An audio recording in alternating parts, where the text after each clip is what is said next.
শুভ সকাল সবাইকে। আর এই দেখো গুবলু সোনা উঠে বসে পড়েছে, টুনাই ওকে উঠিয়ে বসিয়ে খাইয়ে অফিস চলে গেছে।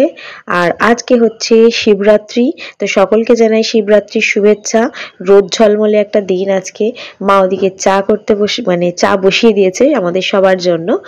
আর আমি দেখিয়ে দিই, চলো বাইরেটা কি সুন্দর রোদ উঠেছে দেখো, কিন্তু আর যেতে পারছি না, ওখানে দিদি কাজ করছে, কাজ হয়ে যাক পরে দেখাচ্ছি। আর এদিকে আমি ওজেকে একটুখানির জন্য মোবাইলটা খুলে দিয়েছি যাতে আমি নিজে একটু ফ্রেশ হয়ে আসতে পারি। জাস্ট ঘুম থেকে উঠেই আমি ব্লগটা শুরু করলাম। ওদিকে বিছানাও এখনো তোলা হয়নি, মাটিতে কার্পেটও পাতা হয়নি, ঘরটা মোছা হয়েছে তো একটু ভিজে ভিজে আছে, যার জন্য একটু শুকানোর সময় দিচ্ছি। আর আমি চলো চটপট ব্রাশ করে নিয়ে তারপরে খাবার নিয়ে চলে আসছি।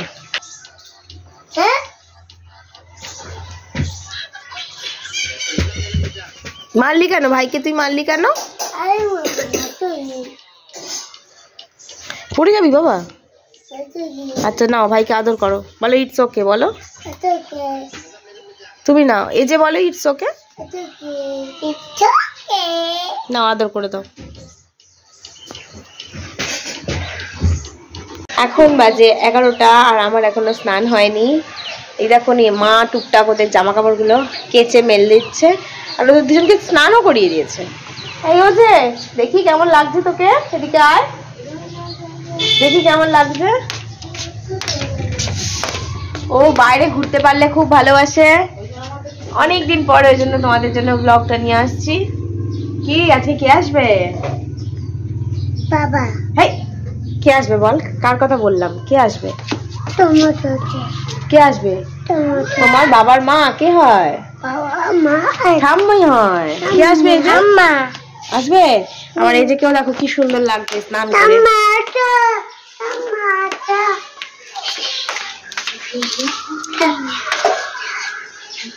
স্নান হয়ে গেছে? সাজুগুজু করেছো? এরকম করে বলে না। চুল কে আজরে দিল? না, জিন্সের প্যান্ট পরাবো। এই নোংরা নোংরা চুল নিয়ে আমি মাথায় নেবো না। হচ্ছে কি আজকে উপোস চলছে, মায়ের নয়, মা নীলটা করে, মা শিবরাত্রি করে না। আমি শিবরাত্রিটা করি এখনো অবধি, যতদিন পারছি।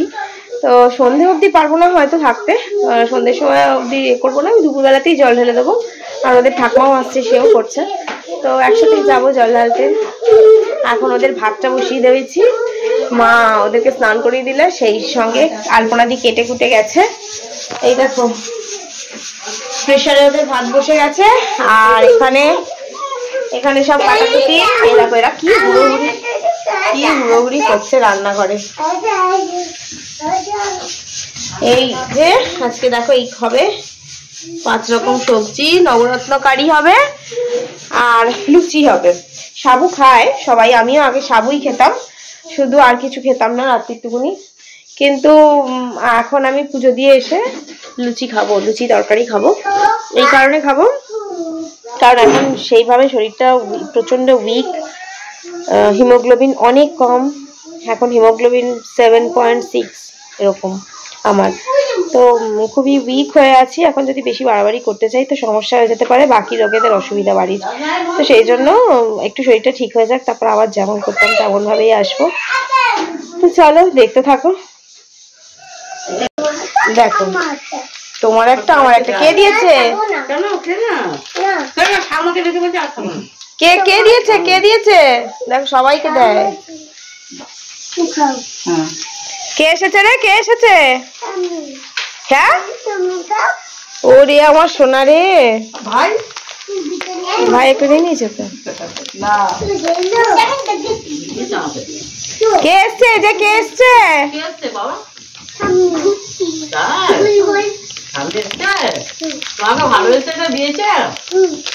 আমার কই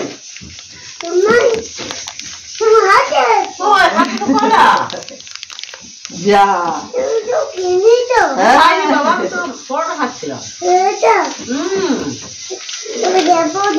তাকে দেবে না,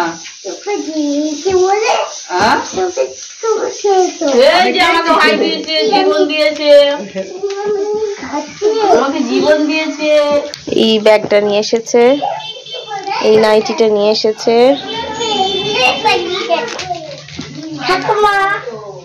কি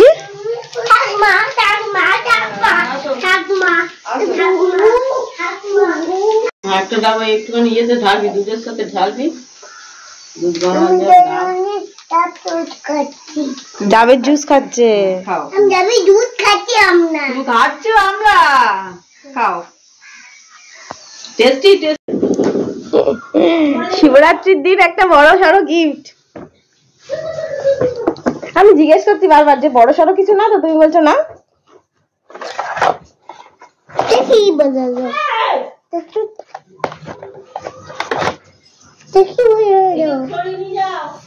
ওয়াও কি দেখতে।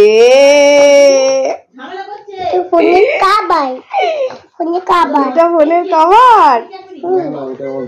আমি গেছিলাম স্নান করতে, আর স্নান থেকে বেরোনেই টুনাই বলল যে তুমি একটু চোখ বন্ধ করে দাঁড়াও, তোমার জন্য একটা গিফট আছে। ওদের দুজনকে গিফট দিল, প্রত্যেক দিনই দিয়ে থাকে কিছু না কিছু, লজেন্স নয় জেমস নয় ক্যাডবেরি এইসব।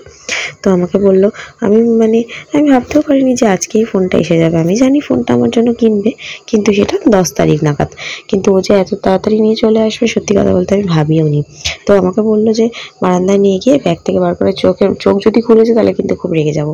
তো চোখ খুলিনি আমি, তো সেটা তার ভিডিও করিনি, তাই এখানে এসে তোমাদের সাথে পরে ভিডিওটা ওপেন করলাম যখন তখন করলাম। তো এটা তোমাদেরকে বলেই দিলাম, শুনে নাও। তো যাই হোক, ভীষণ অবাক হয়ে গেছি, বুঝতেই পারছি না শিবরাত্রির দিনটা কি এবারে আমার জন্য প্রাপ্তিযোগ ছিল।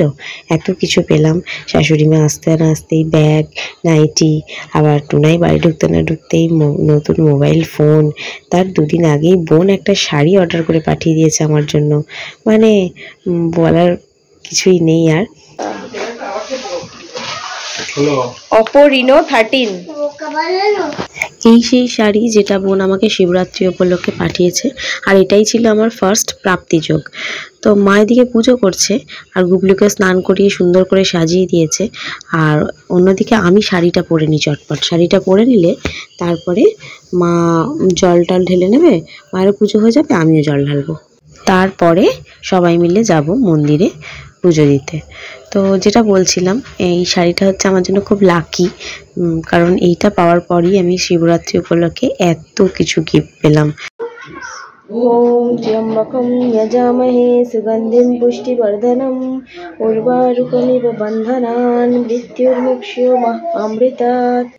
তো আমি এবার রেডি হয়ে চলে এসেছি, ঘরের শিব ঠাকুরকে জল দেব, তারপরে মন্দিরে যাব।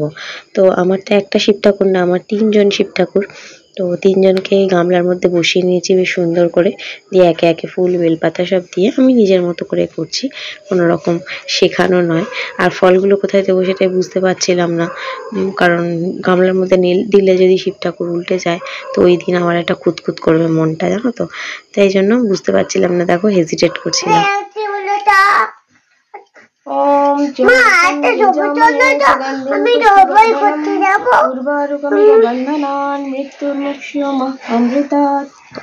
আমি এদিকে জল ঢালছি আর ওদিকে ও যে দেখো কি শুরু করেছে, ও খুব এক্সাইটেড ঘুরতে যাবে।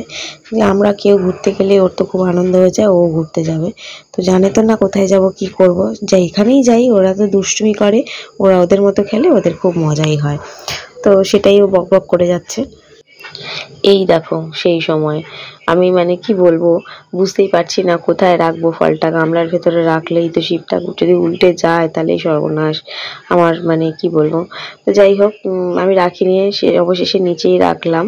তারপরে আমি মন্দিরে দেখেছি এরমভাবে শিব রাখা থাকে, আর আমার যেহেতু 2টো শিব হয়ে গেছে, একটা মায়ের শিব একটা আমার শিব, আমার এক খুব কাছের খুব ক্লোজ বন্ধু বলেছে যে 2টো শিব নাকি রাখতে নেই, 3টে রাখতে হয় 8 থানে, তাই আমার 3 থানা শিব ঠাকুর।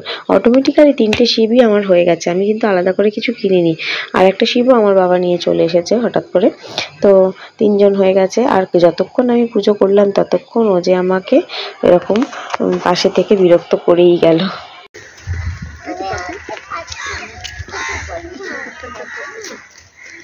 গেড়ি গুগলি সব যাচ্ছে, হাঁটতে পারছে না।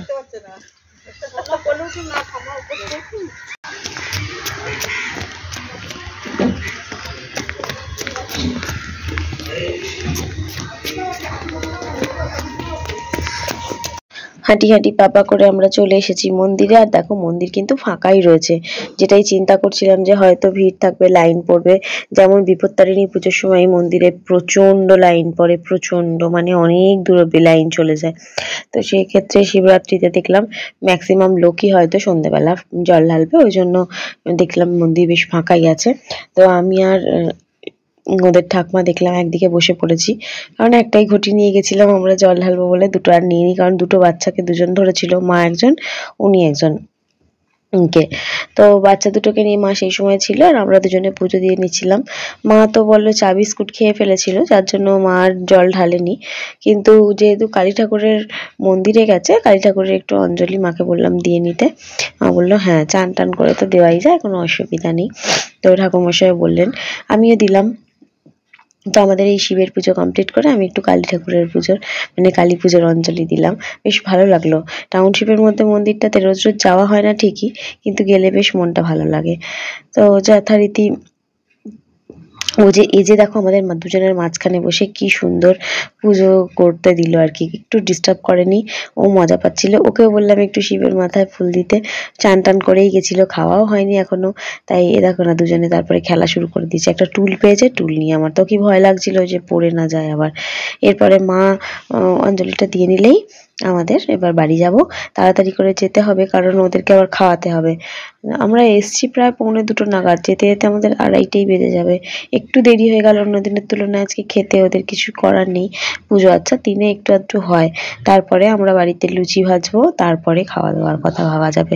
টুনাই আবার অফিস যাবে। তো আমাদের পুজো কমপ্লিট হয়ে গেছে, এবার দেখো আমরা বাড়ির পথে রওনা হয়েছি।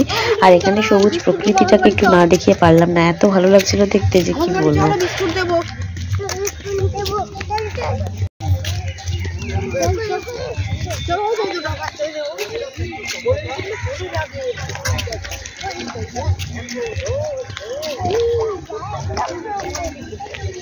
শাড়িটা পরার আগে গায়ে দিয়ে ছবি তুললাম, তারপরে বেশ পরেই সামনে আসবো সেসব আর হলো না। দেখো কি সুন্দর সবাই করে।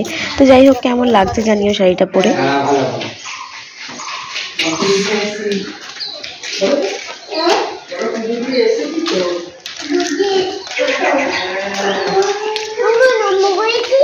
নম করেছে না, নম করেছে, নম করেছে। যা উপরে উঠে পড়ো।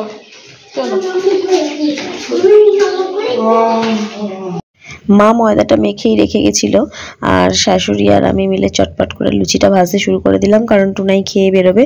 টুনাই ততক্ষণ ওদেরকে দুজনকে খাইয়ে দিচ্ছে ভাতটা। তো ওদের খাওয়ানো কমপ্লিট হয়ে গেলে ওকে খেতে দিয়ে দেবো, ততক্ষণ আমাদের ভাজাও হয়ে যাবে। আর মা ওদিকে পুজোর কাজটা যেটুকুনি বাকি রেখেছিল, যে গোপালের জামা কাপড় ধোয়া টোয়া, ওগুলো সেরে নিচ্ছে।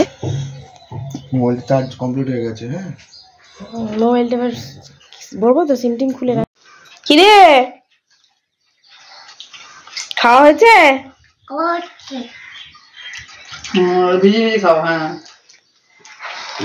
নবরত্ন কারি আর লুচি করেছি, তাতে খাবো।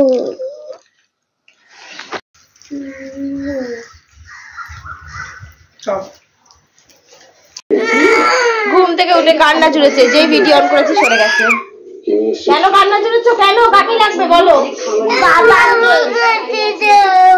বাবার কাছে যাবে? ঘুম থেকে উঠে ঠাকমা কোথায় জিজ্ঞাসা করেছে, দিয়ে বলেছে ঠাকমার কাছে যাবো। আসলে কেউ চলে গেলে মনটা খুব খারাপ হয়, দিয়ে এখন জেদ হয়েছে বাবার কাছে যাবে। কার কাছে যাবে বাবা? তুমি ঠাম্মার কাছে যাবে? ঠাম্মার কাছে যাবে?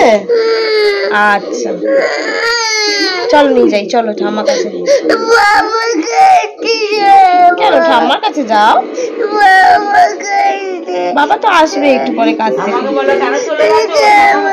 তুই ঠাম্মাকে বকে দাও, বলো কেন গেছো ঠাম্মা তুমি বাড়ি?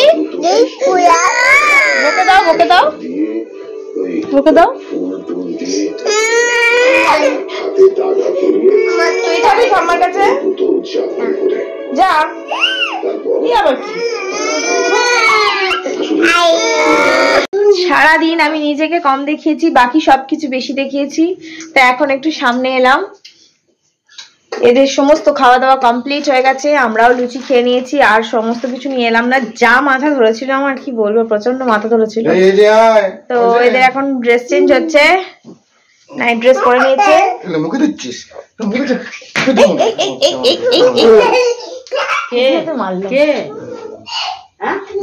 ওর বাবা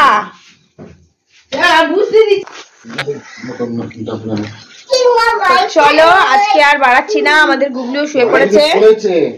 তোকে আমি একদম তুলে আচার মেরে দেবো। কি হুড়োহুড়ি যে করছে আজকে কি বলবো, আজকে বেশি বাড়াবাড়ি করছে। চলো tata, bye bye, good night. আজকের মতো ভিডিওটা এই পর্যন্ত, আবার নতুন ভিডিও নিয়ে খুব তাড়াতাড়ি তোমাদের সঙ্গে দেখা হবে। ততক্ষণ খুব ভালো থেকো, সুস্থ থেকো, আর অবশ্যই আমার ভিডিও দেখতে থেকো। Bye bye.